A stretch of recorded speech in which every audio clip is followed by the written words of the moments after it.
Welcome to A Woman's Brew, where women talk about beer. Today's lager episode is full of Vienna vibes as we teach you all about Vienna Lager. I'm Joanne and this is Tori. Hello, hello. And we're two beer-loving women on a mission to get more people drinking and talking about great beer. Come join us!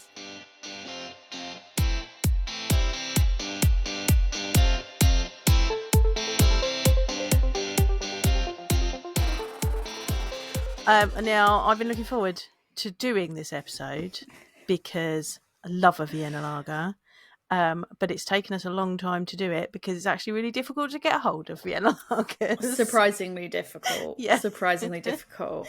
I think it's like so spaced out when we managed to get them as well that I'm sure we probably had other ones we had to put in the bin because it was like, not put in the bin, but I'm sure there was others. I don't even think we did. It was just like, oh yeah, wait, these are Vienna Lagers, quick, let's do it.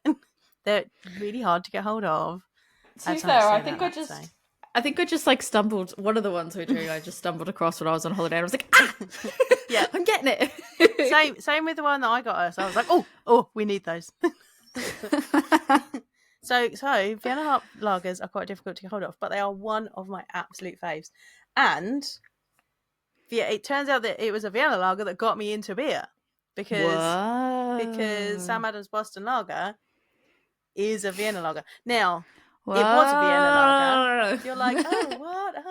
I'm not wearing my Sam Adams. I forgot. I was like, am I wearing my Sam Adams hoodie? And I was like, no, I'm just wearing my Boston hoodie, which is great timed. Still works. We mentioned it again. Still works. But now, interestingly, if you look up Boston Lager on Untapped now, because this is the sort of thing I do now, so because I'm tracking. this is what I do now. This is what I do now. This is part of my life. When I'm tracking all of my beer styles, it's actually registered now as a Lager American. Yeah. To be fair, all the bottles and stuff, I think, like when there's marketing and stuff for it, they're always like American Lager. It's. But so Sam Adams Lager Vienna is no longer in production. So they've tweaked the recipe somehow, obviously, and then changed it to lager. I feel like the recipe's just the same, just they decided to change it. But it's fine. I still love it. It's still Vienna Lager to me. And also, I do want to say Boston Sam Adams is awesome. Like they're always like putting for like Pride Month, they were like, yes, here's all like the Pride events happening. So glad and like when you go there, they've got all like the LGBTQIA flags and all that, and it is just like, I don't know, it does just for the commercialized level that it is in the sense of how you would think of it like in the US market, at least in New England, I don't know. But like how you think of it, and especially because it was like contract brewed over here and everything, so there's that element of like, I think it seems a lot bigger and more widely spread than it is.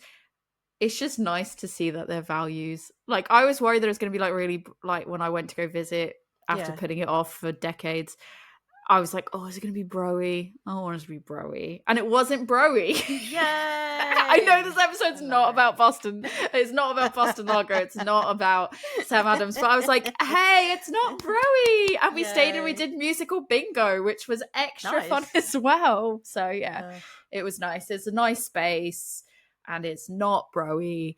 And I enjoyed myself. And I got a crop top jumper. So that made me extra happy. I haven't visited since 2009. That's when I was there. So one day, first. One day I'd like to go back.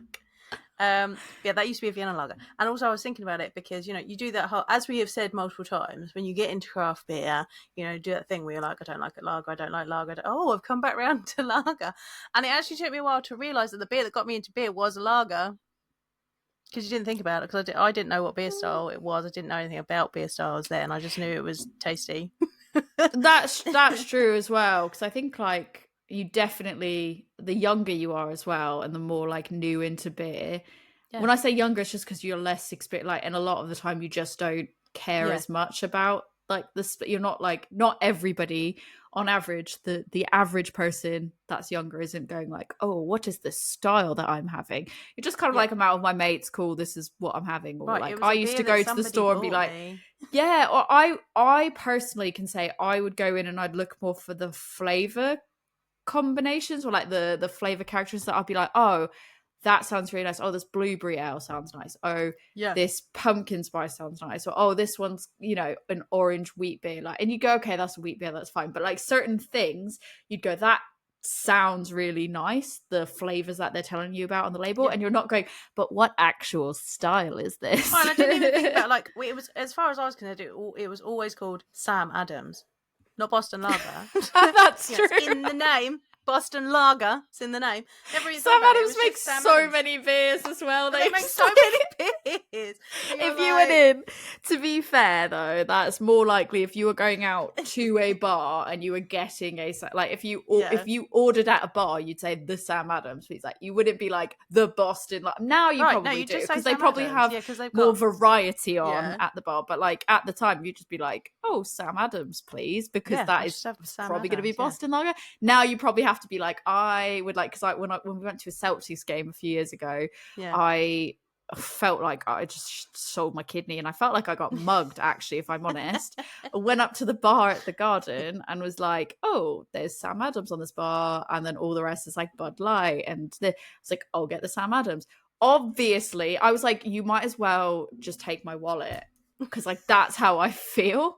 I just might as well have given you my wallet, because it was so expensive. It's eye-wateringly expensive, and I was like, it shouldn't be this much for a pint of Sam Adams. Like, this is oppressive.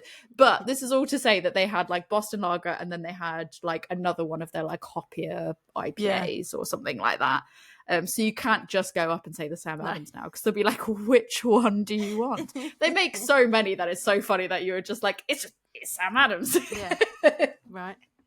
Anyway, Sam Adams was Vienna Lager. It's the beer that got me into beer. This is why I love Vienna Lagers. You can't get them very often, so get them when you see them. I can recommend, before we even get into what is a Vienna Lager, I'm going to recommend it to you because I love a Vienna Lager. Well, as the unofficial, definitely not asked for sponsor, Sam Adams, you're welcome. As the ambassador to Boston, you are welcome, Joanne. Yeah, thanks. Shall we pour the first one? So we can get some beer in us. So we have got a UK version to start us off. It's not a UK version of Sam Adams, but a UK version of Vienna Lager. Oh, actually, it's UK. We don't like that. It's actually from Wales. Still UK. No, still UK. I saw Wales on there and I was like, did I just say England? No, I did say UK. No, you did say UK. I said UK. Right, so we've got Vienna Lager, Elements 12 from Wild Horse Brewing Co. I quite like the label. I like the colours. The white with the gold accent. It's really lovely. With that red on the back. Brewing process on there, which is fun. Absolutely beaut. Yeah. I'm digging it. Right. Yeah, we don't need you to call Wales England at the moment. That is just, I feel like I don't need the haters right now. I don't need the haters for something I didn't even say. Did I tell you about the time I got asked what part of Wales I was from? No. When I was on the cruise ships. So we all had to have name tags when we were on the ships, and they had a flag on it for what country you're in. And if you were any of the UK, you just got the Union Jack. Fair. But then the Scottish and the Welsh started insisting that they have their flags. So we were like, well, we want ours as well then. So then it was a bit of a fight, because for some reason Scotland and Wales could have theirs, but we weren't allowed to have ours. So yeah, because everyone just assumes when you have that flag, we all know what people assume. Right. Anyway, but I was just like, I mean, if we're going to separate everybody out, like, can we have the St George's Cross, please? So I got that, and I stood in a lift one day, and someone stood next to me, and they looked at my name tag, and they were like, what part of Wales are you from?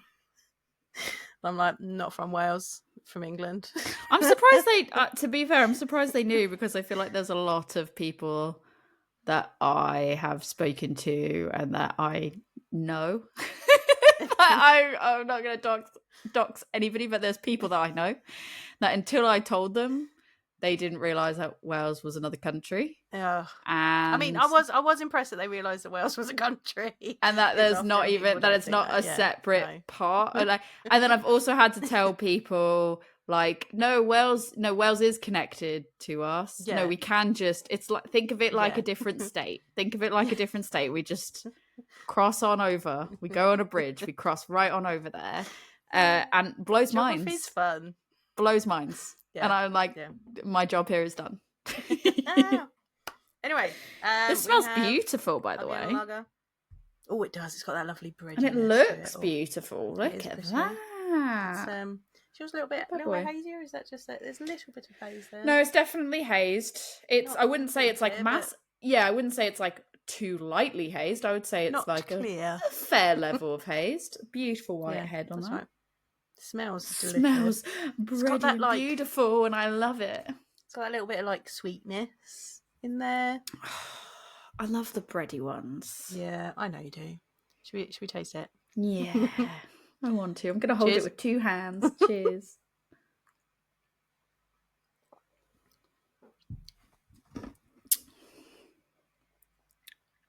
Ooh. There's a bit of one sip in, and maybe this will change. So I've got like bready, it's a bit dry, and then there's almost a bit of like, I'm getting like dried fruit on the back end of it. I was getting a bit of lemon. Yeah, a bit. So it kind of was like lemon, but then sort of turned into like almost like a raisin type sweet, like the sweetness was like a raisiny dried fruit type sweetness. But then I was like, I don't know if it's because of the dinner I had a few minutes ago or like mixing, I mean, in the sense of mixing with the flavours that are there. Yeah. I feel like I could probably drink a lot of this.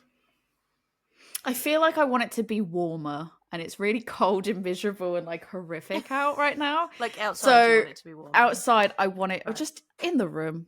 It's miserable outside. It's cold as hell inside. You want it in a stein, in a beer garden. Yeah, that's, I think, what I want. Yeah, I think so.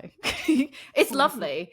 I think it's just that type of beer that I'm like, I could drink a lot of it if I was sitting in the right setting. Yeah. I need like snacks though. Like this is where I need like a pretzel and cheese dip.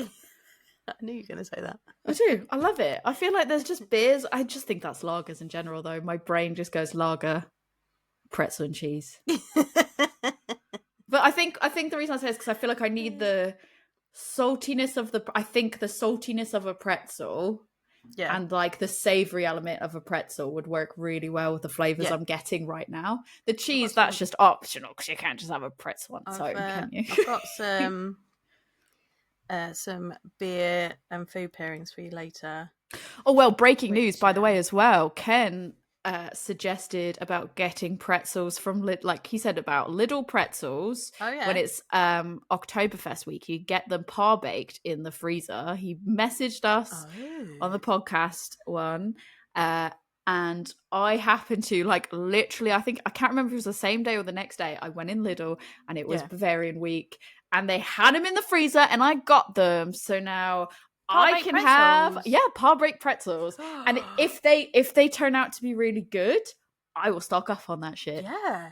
Because sometimes you just go, I mean, I could just crack out a bunch of lagers and had some pretzels and some cheese. Or you might be like, tomorrow's the day. Make pretzels, but sometimes I haven't got time I don't want anymore. To. Sometimes I just don't want to because I'm like, the mess that goes hand in hand with all this, I'm not mentally committed to it. Yeah. I'm not committed that badly, and sometimes I think my ADHD brain goes, "This is a great idea," and then it comes down to it, and I go, "No, it's not," and then I don't do it. So I love this because I can go, I'm going to have this day of pretzels, cheese, and lagers, and it's in my freezer. Yeah. So I'll report back on how it is. If it's good, we're all going to stock up. I mean, I take Ken's word that it's good. Oh, yeah. But maybe, we might have our own tastes. So I don't know. Thanks, Ken. I did message him right away. And I was like, I got the pretzels. And this was like right before I went on holiday. And I think I sent him a message. I DM'd him on like Instagram and I was like, guess who went to Lidl? And it's Oktoberfest week, so I was like, guess who bought pretzels? And then I sent him a photo and I was like, it was me. I was the pretzel buyer. And then he was like, I'm so happy. I was like, yes. So listeners, if you want to recommend things to us, things that we should buy, things we should stock up in our freezers, you can get hold of us at Women's Brew. Like, let us know. We do it. We do this. If I trust you, like I trust Ken, I would, co-sign that shit. I'll go out and buy it. I didn't. It wasn't intentional in the sense of I didn't go out looking for it. I just happened to be in Lidl, and I went, "Ooh, there's other things out that are Bavarian. Let's check this freezer section real quick." And then I was like, "Boom, done in the cart." Rick was like, "Why did you buy pretzels?" I was like, "Because you never know when you're going to need a soft pretzel." This is a true story. He had nothing to say in response. Do you want tasting notes? Yeah, so I can keep on sipping this and know what I'm supposed to be sipping. I'll do some talking. All right, so Vienna Lager is 7A on the BJCP 2021 style guidelines. I know you love that. I laugh every time because I just think about Rick being like, I'm an interloper, I don't belong here. And I think if I were to say to him, oh, I just want you to know this is 7A, he'd be like, okay. And that's section 7, Amber Bitter European Lager. I know how silly it sounds to non-beer nerds, and it just makes me laugh. Right, so the overall impression, we should be getting a moderate strength continental amber lager with a soft, smooth maltiness and a balanced, moderate bitterness, yet finishing relatively dry. The malt flavour is clean, bready rich, and somewhat toasty, with an elegant impression derived from quality base malts and process, not specialty malts or adjuncts. So contrary to light lager that we did last, where it was should have flavour. No flavors. This should have bready rich, somewhat toasty, delicious flavours. We like having beers with the flavours. On the aroma, moderately intense malt aroma with toasty and malty rich accents. Tick. Floral spicy hop aroma may be low to none. Clean lager character. A significant caramel, biscuity, or roasted aroma is inappropriate. So it should be toasty, malty rich. I think so. Definitely get that lovely bready. I got a little bit of... Did you... I suppose there is a little bit. There might be a little bit of spicy.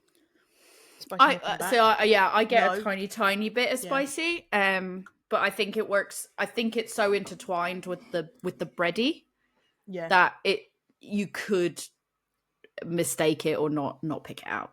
Yeah, I was trying to see if it told us what hops, but it does not.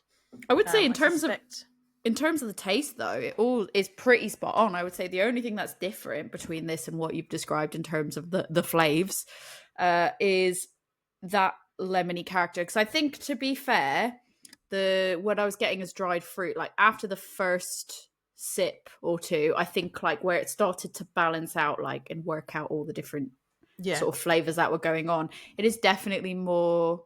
I think it was maybe other flavors coming together and blending that was throwing my brain off. I do get the lemony element that's kind of stayed for me. I think that's the only thing that's not mentioned in what you said that I think. Well, I think it's slightly different. That's going to depend on what malts they use, because you can get a little bit of lemony from like Pilsner malt. So it might be that they've used, because it is color wise. What color should it be? 9 to 15. I was gonna say, please give it in the SRM. Like I kind of expect it. I did. There you go. Like push my glasses up again. Like well, 9 to 15 on the SRM scale, please. I think it looks a little bit light. Please give it a number. Please give it a number you think it is. For what? I don't know. I can't remember. I'd need a chart. And I would love it. Yeah, that's it. I've got a chart as well. I would love it so much if you're like, it's actually supposed to be between a 9 and a 15. I would say this is more of a 7 to me. I mean, I just personally, having known Vienna lagers, it looks like it's a little bit light for me. But that's just, that's just me. I will argue that without my chart to colour match, I can't tell you where it sits. I would argue that for me, like I enjoy the Vienna lagers, but I definitely don't. Like I couldn't tell you based on the last one that I have, like where my brain just goes, I enjoyed this, I had it, I liked it. And then it's moved on, because I think sometimes there can be such subtle differences between them. I couldn't even tell you if this looks light in comparison. Yeah, but I've had to study that for I did not. So. And this is why I don't get qualifications. I do not want your qualifications, madam. But appearance, light reddish amber to copper colour. There we go. It's too. That's why I think it's too light. I think it needs to be slightly more amber. Bright clarity. It's got a little bit of haze to it, but that's fine. I was going to say, it's definitely hazy, which is fine. Large off-white. I prefer unfiltered. Head. Yeah. We're not in Germany, So we're okay. We're good. We can do what we like over here. Yeah, so I think it is a little bit light, but that's fine. Right. Because it tastes delicious. It's really good, and I think like when I say that limoniness, like it's not an aggressive amount. No. I think exactly as it said, there's bitterness there. There's bitterness that's balanced out very well with the bready, toasty elements, and the lemon just kind of, it is more subtle, but it's noticeable.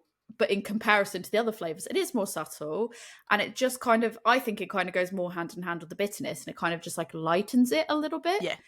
It's just really enjoyable. I like it. So, going deeper into the flavour profile, soft, elegant malt complexity is in the forefront. Yes. With a firm enough hop bitterness to provide a balanced finish. Yes. The malt flavour tends towards a rich, toasty character without significant caramel, biscuity, or roast flavours. Fairly dry, soft finish with both rich malt and hop bitterness present in the aftertaste.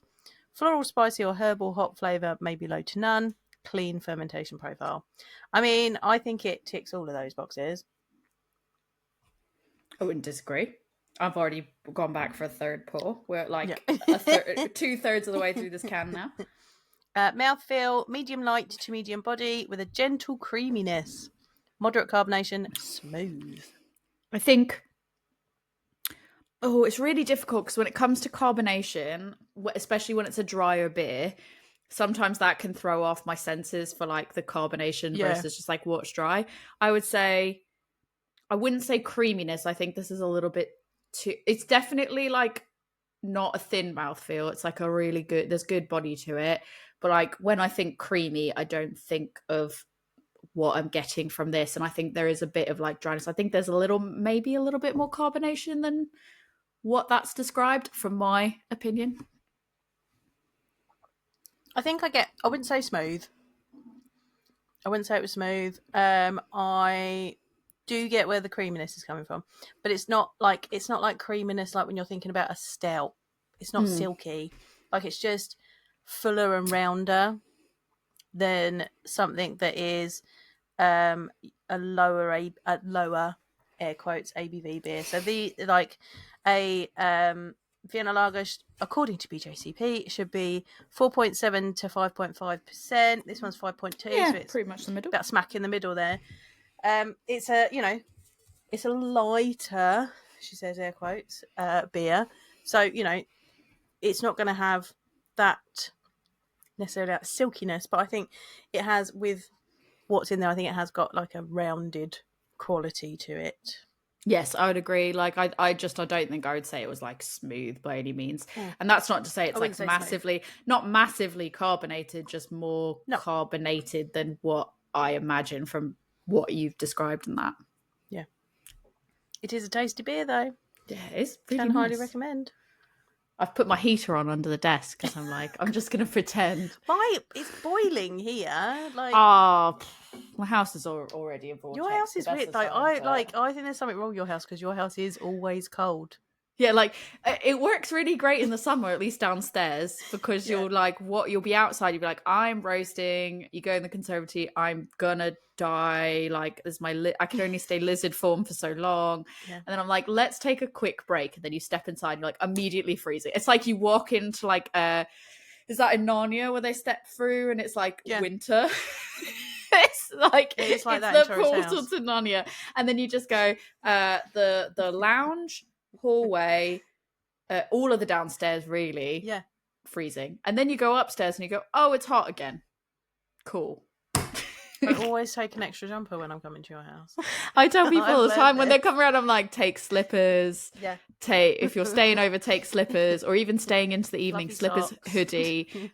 My nieces, I'm like, hoodie up, girl. Yeah. They don't even question it. One of them just brings the hoodie, like as a routine. It's a miracle she doesn't put it on by the end of the night. Secrets behind Tori's front door, everyone. Through my keyhole. Do you want to know the history of Vienna Lager? I sure do, because I'm going to keep drinking this. You keep drinking. Right, so we're back with our lovely pals, Dreher,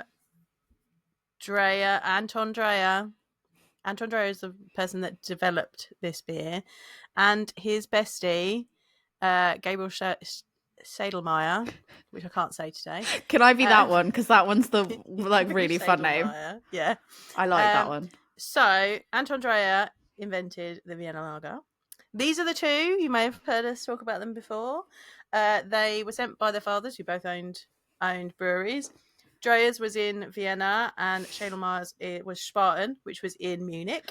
They were sent by their fathers over to the UK, where there was new brewing techniques happening. They were like, go over there, have a look, see what's happening, learn what's happening, and bring it back. So off they went, and they went and spoke to a bunch of brewers. They were nicking work by sticking their they were doing the walking stick guys, aren't they? The walking stick guys.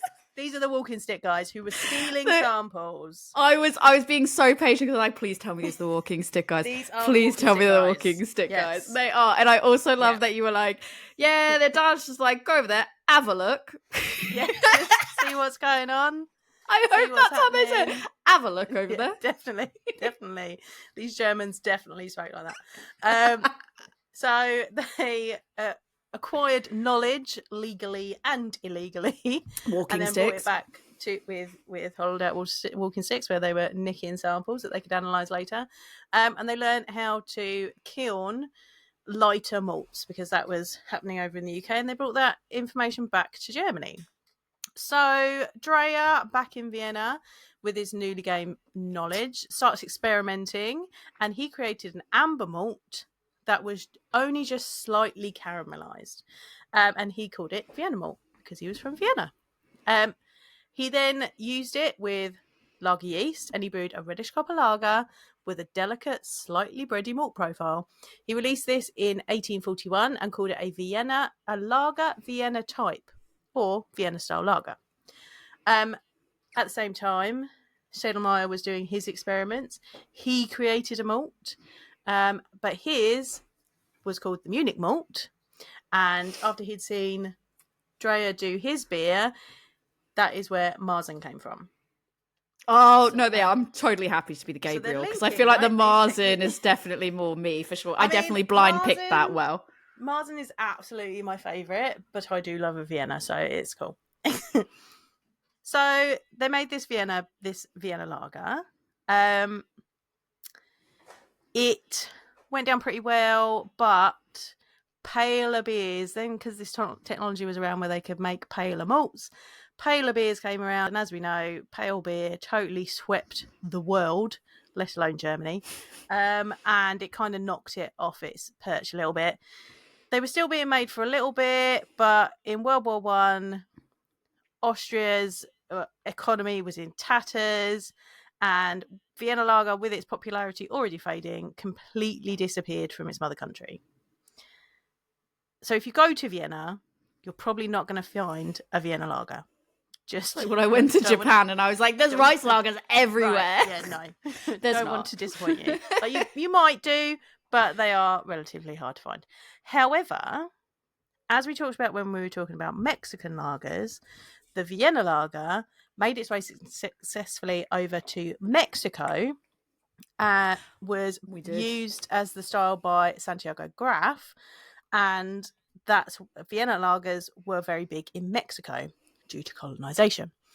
So it survived over there, and then it was also kind of picked up post-Prohibition in America, and it was also used as the base of the first beer that Brooklyn Brewery made. So their lager is actually based on a Vienna lager. Other breweries that have it, if you look at what the typical versions to look for, your commercial examples, Devil's Backbones Vienna lager is on there, and Choconuts Vienna lager. I always find it interesting that Sam Adams isn't on here as a commercial example, not even before they changed it. So there are some American examples. Every now and then you get a brewery like Wild Horse making them. Keep an eye out for them, but they are difficult to find.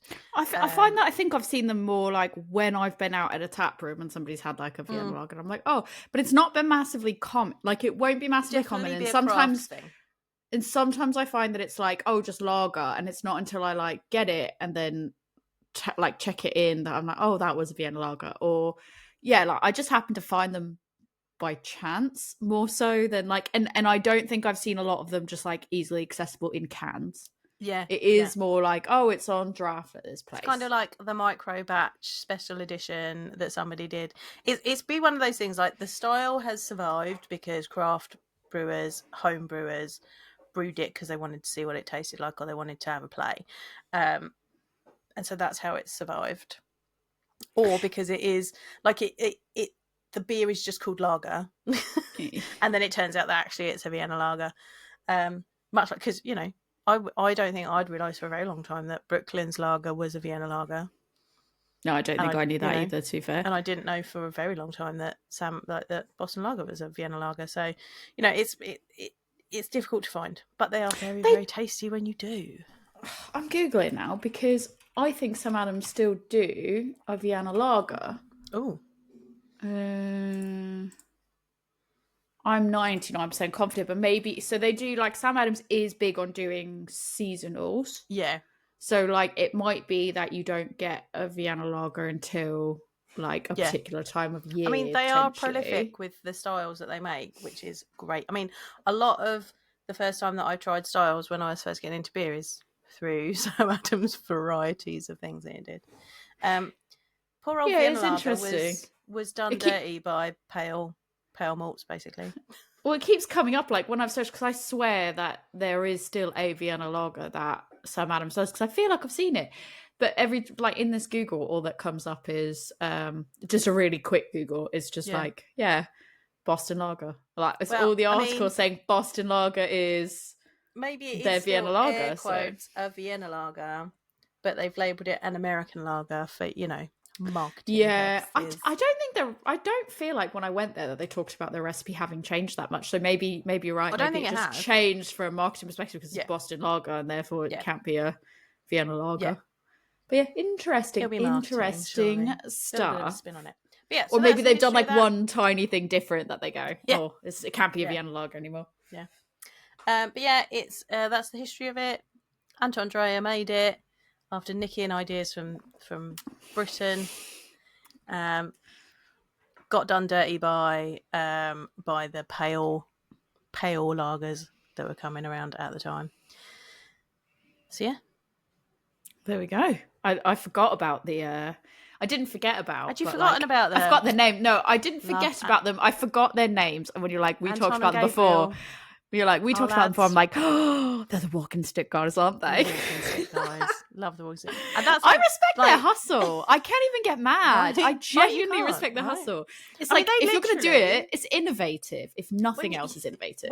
When you dig into it, they read a brewing book and they went and found the person in Britain who had written this brewing book and just knocked on his door and was like, hello, we're brewers. We want to talk to you about brewing. And he was like, oh, okay. And then I had a chat to him and then he wrote them letters of introduction so that they could go to brewers around the UK. And they just turned up and, like, you know, went to all these brewers, saw how they did things, nicked samples with their walking sticks and went home. The audacity. I mean, that is, because you've not just sullied your own name. You have taken this other reputable man. This poor brewer that wrote a book probably never got to write another book again because they probably ostracized him because they were like, oh, Brian over here, he's just like giving people, he's given good words for thieves, effectively. As a D&D player, you know, I respect they've gone in under the disguise. They went in hard. Like, I love it. And this is one of those stories, like, we always like, oh, you know, this is one of those kind of beer stories and like take it with a pinch of salt. No, everyone knows that these dudes came in with their walking stick they'd made specifically for this purpose to nick samples with. Like, everyone knows they did this. Screwed Brian out of being a reputable name, ruined his name.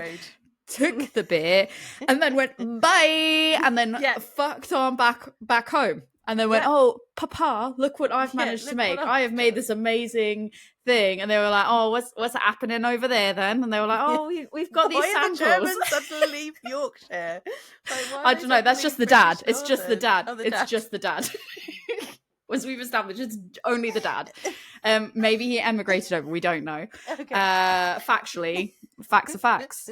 So that happened. And it is a great... Yes, I want to see a film made about that. That would be a great film. They're missing a trick on that, right? They are. They haven't made a film about Anton and Gabriel.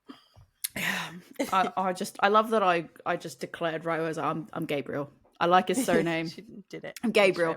And then he's like, you're like, oh, and then he made the Marzens. I was like, double down. I'm definitely Gabriel. That's my boy. Do you want some food and beer pairings? Oh, yes. For this beer. Right, so I found this on kegerator.com. They have really good history, style guideline, and other bits and pieces for styles. Like if I'm looking up history, their pages are always really good. Kegerator's the one. Kegerator.com. Learn.kegerator.com. I'll put the link in the show notes, but reputable site that I get information from. So food pairing, the light malty bready backbone of this beer works well with many of the same pairings as Marzen's. It'll go with bratwurst, sweet mustard, spiced chicken wings, venison, and any grilled meat. Seafood can work. Battered fried fish and chips, crab cakes with a little bit of spice. Sweet flavours that will develop when you grill vegetables also work with the soft malt. If you're looking to build a before dinner cheese plate around Vienna Lager, you know I am. Elemental, mild pepper jack, mild Gruyere, and Stilton will all work great. I'll do most of those. There's a lot there that I would have, not the Stilton, but the other ones, I'm like, I could get behind some of those. I'll eat the Stilton, you can have the others. And then for dessert, you want something light but slightly nutty. Coconut flan, almond biscotti. Yum. Yeah, and also, because obviously it was exported to Mexico, it goes really well with spicy Mexican food. Yeah, I can see that. All the good stuff. I can also see the almond biscotti. Mm-hmm. Like I can see that, like really that touch of like the light almond nutty notes. I feel like would be really good. Like I feel like something peanut buttery probably wouldn't work, but like the almond hazelnut side of things, like just very lightly. I can even see almost like maybe a bit of like anise, like a very light bit of anise, like an anise cookie or something like that. I could see that as well. A bit of spice. Italian cookies. Let's just call it Italian cookies. It will go great with Italian cookies. I'm thinking about like Easter. I'm like, oh, it's Easter. We got the cookies. My mum's made these cookies. I think it would go well with the majority of them. There you go. Co-sign that. Beer and food pairing. Just for you. Beer and food pairing. Easter, Italian American Easter cookies. You're welcome. Perfect. Try it out. Right, shall we try the second one? Yeah, because this is how much I've got of our current one. I'm the last glass. A good way through it, yeah, definitely. I'm gonna start the next one in the normal glass. Okay. But then I'm gonna pour it into the glass that I made. I hand blew this glass. Dun, dun, dun. This one's definitely very like have to watch the video if you want to see it. Yeah. But if you aren't watching the video, it's just like it looks a bit like a vase or a jug of sorts. It is definitely a glass. Not what I was expecting I was going to be making, but that is what it is. And it's got what's supposed to be black, but looks slightly light purple and some whitish pink. Like I'd call that a mauve, an iced mauve colour. Swirled throughout it, and what you can't see from the video is it's a bit wonky, but that's fine because it's just like me. It's just like me. I was like, who wants something perfect when you can have something that I handmade? Exactly. So I'm excited to get a drink out of it. Rick's been exclusively drinking out of his, I think, like all week, and I've been holding off for the right moment to introduce this glass. I think now's the time. So let's get our next beer out. This is the hour. Start it. I'm going to observe it in this glass, and then I'm going to dump it into the other. Nice. So our second beer you brought back for us. I did. I brought it back from Seoul. I don't know the name of it. I just know.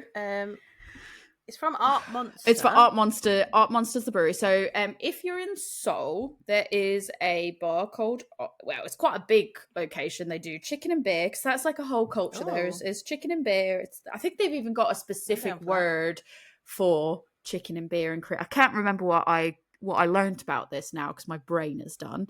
But I think they've got like a specific way to refer to restaurants that are like chicken and beer, like fried chicken and beer, because that is like... Yeah. Fried chicken and beer go so well together there that is just like a thing. It's just a thing in the culture, yeah. Which I love. I was like, awesome. And we were staying in it's quite touristy, but also it's pretty like, it's good for nightlife. I forget the area that it's called. I want to say it was like Myuhnuri, but I can't remember. Basically, we were walking there one night, like the first night we were walking there. I was like, that place looks really cool. And it was like Artmonster. And I saw the ratings. I was like, oh, that looks okay. We should like go in there some night. We didn't do it the first night, but I think the last night before we left, we ended up going there, having a few beers. And I was like, oh, wonder what beers they have for takeaway. Because it would be nice to take some beers away from South Korea, because I haven't done any. So, but I also didn't want to massively fill my bags, because I knew we were going to Japan after. And I looked at the takeaway menu, and they had, I got you one, well, I got us both one, because I was like, I'm going to get envy if I don't get it. It had like a witch on it, which was really cool. It's cool. It was super cool looking. I don't even know what style it is. Not a clue. I just went, looks cool, gonna have it. Be a mystery beer. And I saw on the menu that they had a Vienna Lager, and I was like, yes, I can justify this. This is a podcast thing. That's a word. But I don't know the name, because it's literally, if you look at the can, it is all in Korean. I don't know if I can pronounce it though. Right, I found it on Untapped. Okay, give it a go. The first bit's fine. It's the second bit. Yeah, right. I think I found the same one, and I was like, this is a challenge. So it's Chungdamdong, Myuhnuri. I think that the second part is the hardest, and I'm sure it's very wrong. But I only found it right before we started recording, because the initial photo that they use for it, Myuhnuri, maybe. Yeah, the picture's wrong, but then I went and had a little scale through the pictures and found the can. So I was like, yes, it's the one with the ladies in the big coats. I did the same thing you did, but by the time I had done that, it was right before we were recording, and I was like, I don't have time to try to phonetically get the translation of this. Okay, there you go. I appreciate it. I respect it. But the art on it is really cool as well. Yeah, it's cool. They've got ladies. Really cool beers. It's a great spot. Highly recommend. There you go, right. Don't know how the Vienna Lager is. We're gonna find out. Can't vouch for how accurate it is. It's also a 500ml can. Like, yeah, I mean that's a lot of their cans out there are like that. I just thought it would be a bit fun. Yeah, I just thought it would be a bit fun. Look at this colour. That's the colour I expect a Vienna Lager to be. We're off to a good start at the moment then. Yeah. And it's definitely clearer. And in terms of style guidelines, not in terms of taste. We don't know how this one tastes. And I would say this is probably clearer, which is probably more what they were looking for as well. I could see you. If I squint, I can see you through it. Yeah, I don't think it's bright. It is clear, though. It's that lovely kind of dark amber. Oh, it's got that little bit of caramelly note to it.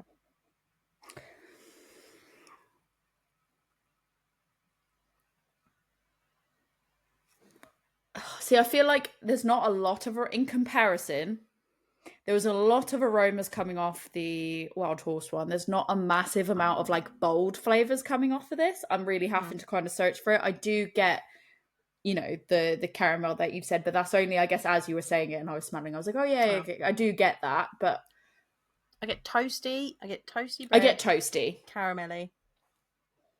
Maybe a little bit of dried fruits. I got toasty and I think for me it was dried fruits, but then when you said caramel, I was like, oh, okay, I can see how that might be. It could be that, and my brain's misinterpreting it. Okay, cool. Let's sip. I want to try it. Cheers.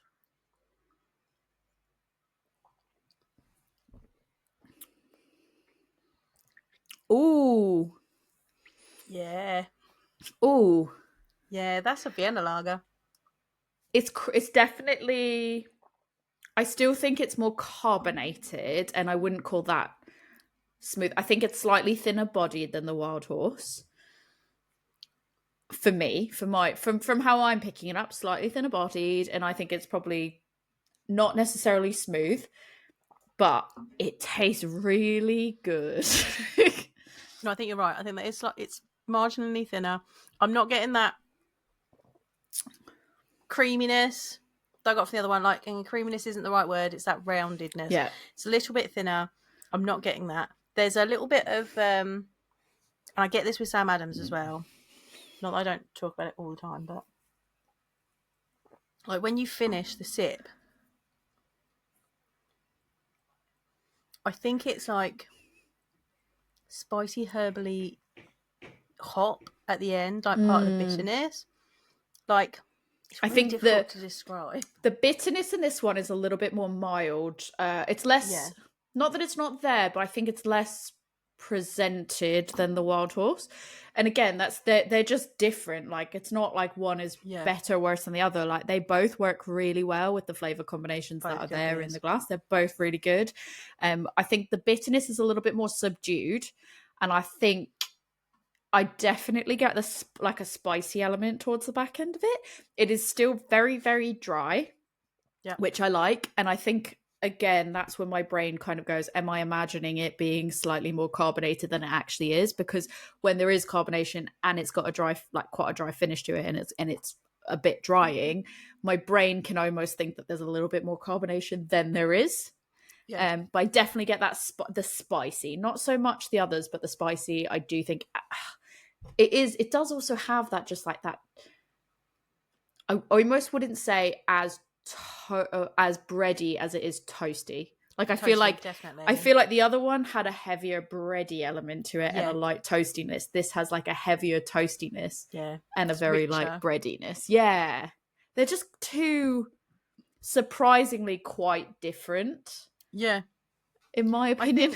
There's no lemony note to it either. Like, it doesn't have that additional. And I think that goes with what I was saying, that I think we're getting the lemony note in the Wild Horse one because they've used paler malts, whereas this one is darker. You're getting more richness from those darker malts.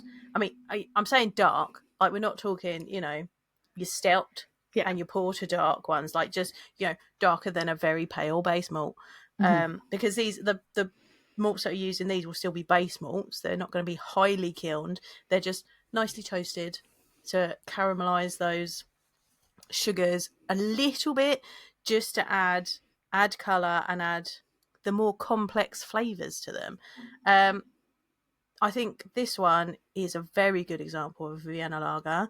I think it's slightly on the darker side of one, but it's exactly the color I want a Vienna Lager to be. Like, it definitely fits more that bill, so good. In terms of a tick list of not just a good beer, but when you're looking at style guidelines, it is from more in that style guidelines. Point of view. And that is what we do in these episodes. Like, we're comparing them to style guidelines and things. These are both excellent beers that I could drink a lot of. They make me very happy. And let's be real.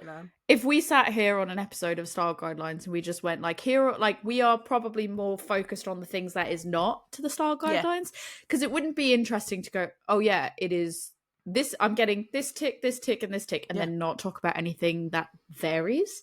So I think we probably, it sounds more negative sometimes than it is, because it's like, the beers are really good. Like, in this case, both beers are very good, very different, and then they tick completely different boxes for the style guidelines. I'm actually quite surprised, because I think from the aroma on this one, I only got this in October of last year, so like, I understand it's been a few months, but like, in terms of shelf life for lagers in general, like, I was like, it should be fine, there shouldn't be a problem, and it should be okay. I was slightly worried when I smelled it, because I was like, it's pouring fine, but the aroma, like, because the first one had hit me with such bold aromas, I was like, ooh, I hope there's nothing wrong with this, in the sense of, like, I was thinking I'm going to be so disappointed if it just doesn't have a great taste. Well, I was like, I hope I don't go, oh, I look at it and then I go, oh, it looks great. Yeah. The smell doesn't smell as bold as I would expect, but like, it looks good. And then I was really worried that I'd like taste it and I'd be like, oh, it's just okay. Yeah. but it's really good. I'm pleasantly surprised. Yeah. This has been a good night of beers for us. This is like, these are top notch beers. Like, generally we have, like, you know, we bring good beers to the podcast. Like, we're not just bringing any old chat to you, but to you listeners. But these ones are choice. They are absolutely cool. I can't wait to pour the rest of this in the glass that I specifically made. It is worthy. It is definitely worthy. Also, I just want you to know, I won a scrunchie. I'm putting a scrunchie in my head. I did. I won a scrunchie. Where did you win a scrunchie from? It was a family thing, but I won a scrunchie, and I'm very excited. It's like, when's the last time you had a scrunchie? I used to have matching scrunchies for my skirts when I was very little. I love that so much. And then she'd make me a matching scrunchie. I had hair bows. Because I'm an 80s kid. Yeah, I had bows. My mum would make me, like, you'd take ribbon and physically make the bows. But I had hair bows. I had scrunchies, but I had hair bows. A particular fave that I really remember, because my mum made a lot of my clothes, mine and my brother's clothes when we were little. But one I particularly remember was for one Christmas. It was black velvet with gold glitter. Ooh, it was good. Like, I've always been fancy, like, it was like, I had a little crushed velvet was the velvet thing. Black velvet with like a little glittery gold pattern on it, matching scrunchie. Thank you very much. I think I had like matching, but mine tended to be more hair bows and headbands with hair bows. And like ribbons and hair bows on it. Yeah, I think I was just a hair bows child. But yeah, scrunchies. I'm like, hell yeah. While we're being fancy and fun with our scrunchies, do you want some funny facts that I found out? Oh, hold on. Can I put it in my I want to put it in my fancy glass first. Hold on, pause. So I asked ChatGTP to find me some funny and light-hearted facts about Vienna Lager. When I first asked it to give me some fun facts about Vienna Lager, it just told me about the history and the brewing process, which we have already covered. So I wanted some funny and light-hearted facts about Vienna Lager. So this glass is deceptively heavy. Oh, is it? Yeah, it's deceptively heavy when it's full. I was like, I need to set this down now. I can't keep holding it. So these sound great, but ChatGTP gave these to me. So let's take some of these stories with a pinch of salt, shall we? Did you not Google to verify? Because normally I always Google to verify because I don't trust ChatGPT. No, we're just going to read these through because they sound really funny. So we're just going to pretend that they are. I'm going to pretend it's fact. Yeah, right. So because I just thought these were funny. So number one, beer smuggling. In the 19th century, Vienna Lager became so popular that people reportedly smuggled it out of Austria to enjoy it in neighbouring countries where it's harder to find. I don't know if I think that that's remotely true, but I want it to be. So right? Let's go with that. Right? So I think some of these are like... We should do like a whole show of where we just have ChatGPT give us like facts, because I think it would be like, quote, facts. Because I just think some of the ridiculousness, I like that. Let's go with that. That's fun. Some of this as well, I think, is just brewing generally. Like number two, historical mix-up. Legend has it that during the early days of Vienna Lager, some brewers would accidentally mix up their grains and create entirely new beer styles. Oh, whoa, shit. What? These happy accidents sometimes led to surprisingly delicious results, adding a bit of unintentional innovation to the beer world. I mean, that's how most fucking beer styles go. But also, how the hell do you replicate that? ChatGPT, you're making me swear. Like, but how do you replicate that if it came out really good, but it was an accidental mix? You're like, what did I do? And you're like, oh, I don't know. Then you just got to experiment until you get it right again. Like, that would be maddening. Yeah. Number three, cat. This is one of my favourites. Cat's choice. Some breweries in Vienna used to have brewery cats to control the rodent population. I believe that. These cats became unofficial mascots and were even said to have a preference for certain batches of Vienna Lager. If a cat lingered near a particular barrel, the brewers would take it as a sign of quality. I like that. Cat approved. I know, I like this one. I thought it was great. I feel like I could believe that, though. Yeah. I could 100% believe that was true, because I feel like I do believe that they probably kept mice. They probably kept cats to chase off the mice, and it wouldn't be that hard to be like, even if like a cat just happened to be taking a nap because that's her favorite barrel, they're like, this is the one. This is the one. The cat's around this one. It's the one, and the cat's just like, I'm having a nap. Please leave me alone. Please don't touch me. Number four, accidental toast. There's a quirky story about a Viennese brewer who once fell into a vat of malt while toasting the grains. Thankfully, he was quickly pulled out, but the mishap led to a creation of an extra toasty batch of Vienna Lager, which became an unexpected hit. Oofa doofa. What? I feel like that's not true. I feel like that's not true as well, because what's making it extra toasty? Well, because it was left in too long because they were rescuing him out of the malt vat. Yeah, but that's just... I just feel like that. Yeah, I don't know. It's true. If ChatGPT said it, it's true. We don't have to fact check. Did I tell you about when we were at when I was at the Yakima harvest last year and we were talking about someone falling? Right, so we were looking into... Maybe you did. That sounds vaguely familiar, but keep telling me anyways. We were looking into, like, they're big storage bins, like they were massive.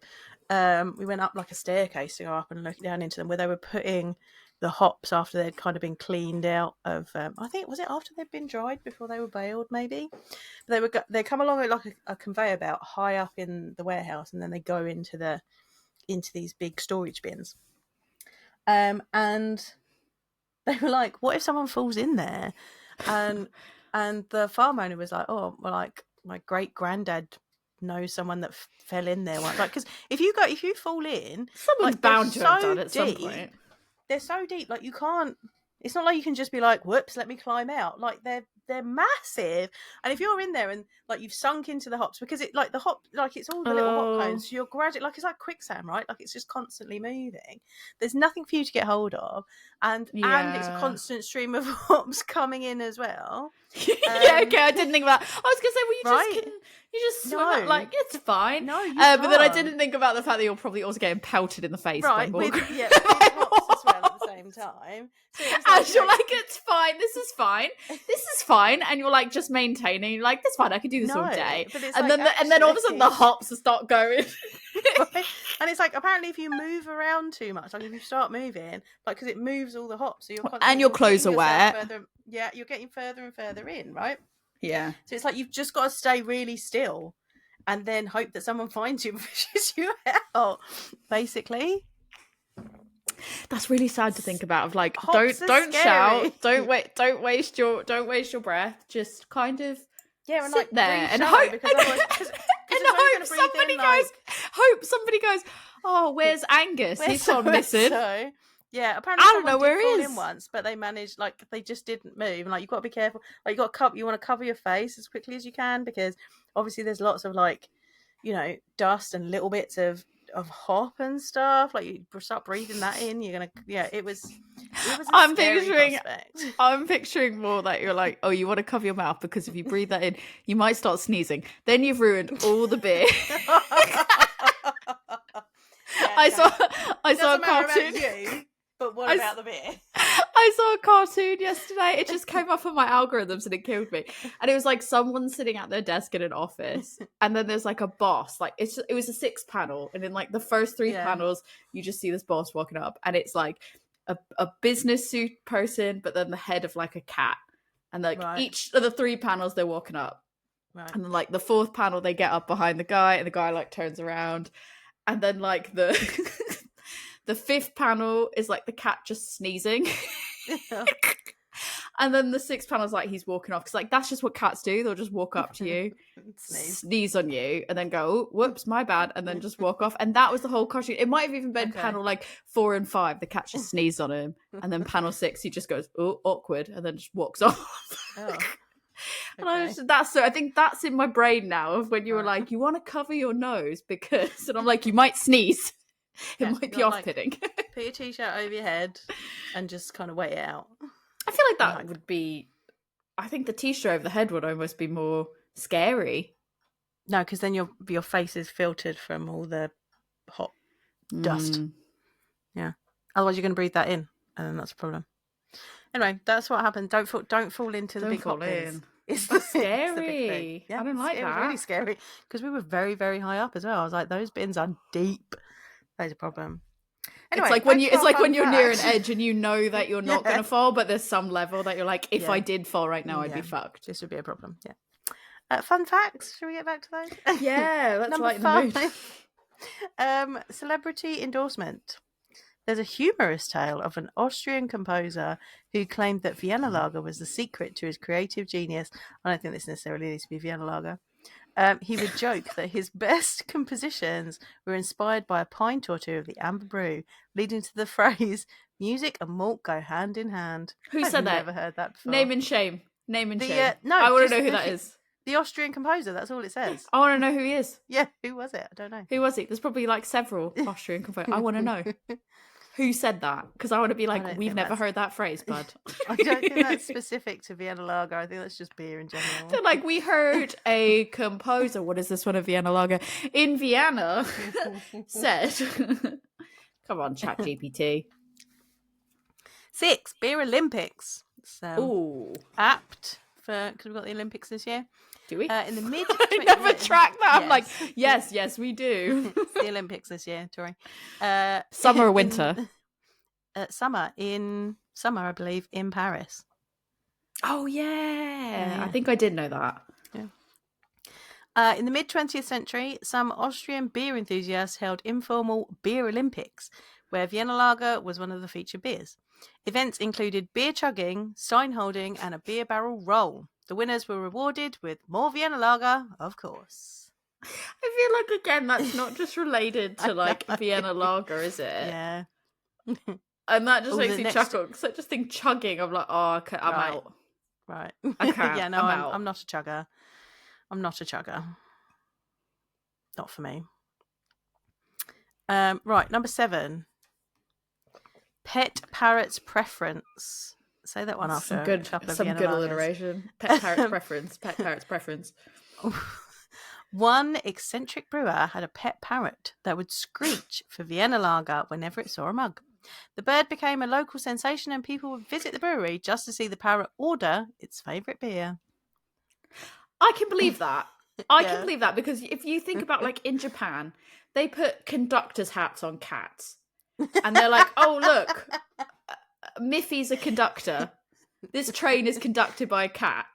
Yeah. People will flock to it. So, like, they could just go, oh, this parrot might have, like, he's just trained to see a cup. And he's like, hell yeah, it's on. And then he starts screeching. People going, oh, he loves the beer so much. Yeah. And then you just go, yes, he does. And then that rumour spreads. All of a sudden, people, I believe that one. I think that one's fully true. That's great marketing. Also, parrots in general, or like any talking bird. Yeah. Oh, have you ever watched videos of like the birds that, birds that talk? Seen talking. Yeah, I've seen. Just when you watch videos of like some of how they can change their voice, and you like look at it, and you're just like, how did you make that sound? Like, it is impressive. Anyways, sorry. Give me the next one back. Our last funny and light-hearted fact about Vienna Lager. Brewery ghosts. Oh, some old Viennese breweries are rumoured to be haunted by the spirits of past brewers who are still perfecting their Vienna Lager recipes from beyond the grave. Employees sometimes blame these ghost brewers for any unexplained perfect batches of beer. I thought you were going to say they blame them for when it's not right. Like, when it's not good, they're like, it's not me. It's not me. Instead of being like, this is a really good batch. I've done, like, really well. It wasn't me. They're like, the really good ones, that was the ghost. The shit one you had last week. That was totally me. I fucked that one up. Hands up. I own up to that one. My bad. Like, that is... I thought you were going to say the exact opposite. Like, sometimes they blame the ones that didn't go to plan on the brewers. No, not the brewer ghosts. The brewer ghosts make the best batches. Oh, well, I guess we all need a bit of brewery ghost in our life. That is... So, there you go. I like that one. That one's my favourite one, I think. Yeah. Can you tour out like a haunted... I don't want to just say an overall haunted brewery, like a haunted Vienna Lager brewery, because I would be like, can you give me your best lager, please? Like, give me your best one. I want the ghost lager. Yeah, thank you very much. That's it. We get that. Think of the clickbait. Think of the clickbait. We get so many clicks if we were just like, we tried the Viennese ghost lager. People would be like, what is this? And they'd be like, yeah, it was good. We need to get on that. Right, we need to get in there first. That's Vienna Lager for you guys. Can highly recommend this style. When you can find it, go get it. Which one of the two would you say is your favourite one? That's exactly, you just summed up exactly how I feel. I wanted to ask first because I didn't want to have to give the answer. I really like them both for different reasons. I think I could drink a lot of the Wild Horse one. Like, it's a beer that, like, if I saw it on in a pub, I'd be like, yes, please, I will take that one. But I really like the Artmonster because I think it is like almost a perfect Vienna Lager. Like, it might be 5 out of 5 stars. I think it is. To be fair, when you know how earlier when I said I'm just not getting like bold aromas and I was really worried about it, and you said, oh, maybe it's a bit cold. To be fair, I actually think you might be right because now I'm smelling it more. I've gone back to it and I do get far more aroma, and it has more of that rich. Yes, there's a bready, toasty element to it, but there's almost in the aroma, there's almost like a dried fruit type aroma that's there.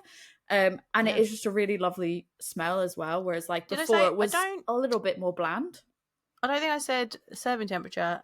Serving temperature should be 45 to 48 degrees Fahrenheit, 7.2 to 8.8 degrees Celsius. So it's slightly warmer than your very cold. Whereas mine came lagers. So. It came direct. Both of ours came directly out the fridge. So when I was smelling it, I was just like, "Oh, it sat there a bit." The first one sat there a bit while we did the like intro, getting ready to record. The second one basically came right out the fridge and poured, and I was just like, oh, "I'm really worried about that aromas," but actually, it's great. So yeah, no, I agree. I love them both for completely different reasons. I think in terms of style guidelines, like the Artmonster is pretty spot on. The Wild Horse isn't, but it's very close. But I wouldn't say it's like exactly spot on. But that doesn't change the fact that it wasn't very good. It's just if we're looking at the style guidelines, I wouldn't say it's like exact match. Whereas the Artmonster, if I went to a place and they were serving it, I would definitely have it. Especially if it was like sunny, there were snacks. I'd be well into it. I think there's pretzels, I think for me, out of the two of them, if you literally like you have to make a decision, I think I would say just slightly for my taste buds, the Artmonster for me is the one that I probably could drink more. But I think that's just because those type of flavors for me. I think for me, like the lemony part of the Vienna Lager in the Wild Horse is really lovely, really nice, but if the weather's not as great out, it's not. I think the Artmonster, I feel like I could drink in any scenario, any setting, any weather. I feel like when I think of like the Wild Horse, like I can picture certain scenarios where I would drink that. Sunny pints, but also certain like settings, like certain taproom settings. Whereas like the Artmonster, I feel like I could have in numerous settings, numerous foods around me, numerous people around me, like. So I think that's what edges it slightly for me. They're both very good, though. It's a tough call. Very tough call. Yeah. So, Tori, if anyone has leads on where we can go find a haunted brewery in Vienna and go tour it, where can they get hold of you? Well, actually, you probably want to get hold of both of us for that. So if you want to do a clickbait, if you want us to come out with a clickbait episode for you and go on tour, I got the holiday to burn, guys, now because I don't have any other big trips coming up. You can reach out to both of us at A Woman's Brew on Instagram, Facebook. Won't plug the others because we probably won't see it, but maybe we need to revitalize some of that with some of the big announcements that are coming up. We'll see, I don't know, but definitely those two, more so Instagram than anything else. Or you can email us links or whatever else you want to email us at awomansbrewpodcast@gmail.com. If you want to talk to me about Artmonster in Seoul or any other my soul recommendations, my soul sisters, brothers, and everyone in the world out there, you can message me, DM me if you want, on Instagram at adventures_in_hoptimism, or you can email me all your questions on where to get really good beer in Seoul at adventuresinhoptimism@gmail.com. Joe, if people want to talk to you about your favourite style, where can people talk to you? Come and talk to me about Vienna Lager because I love it. You can come talk to me. I love beer learning. I'm mostly on Instagram. Come find me there. or you can find me on Facebook. I am on X, but I don't really go there. I don't really do my TikTok anymore. I am on Pinterest. But mostly what's on Pinterest is what's on my website, which is lovelylearning.co.uk, where I have beer style guidelines and things like that on the website. So you can have a look at that on the blog. Or you can email me, lovebeerlearning@gmail.com. We're going to go finish these delightful beers. I'm very excited for this. Mm-hmm. Cheers.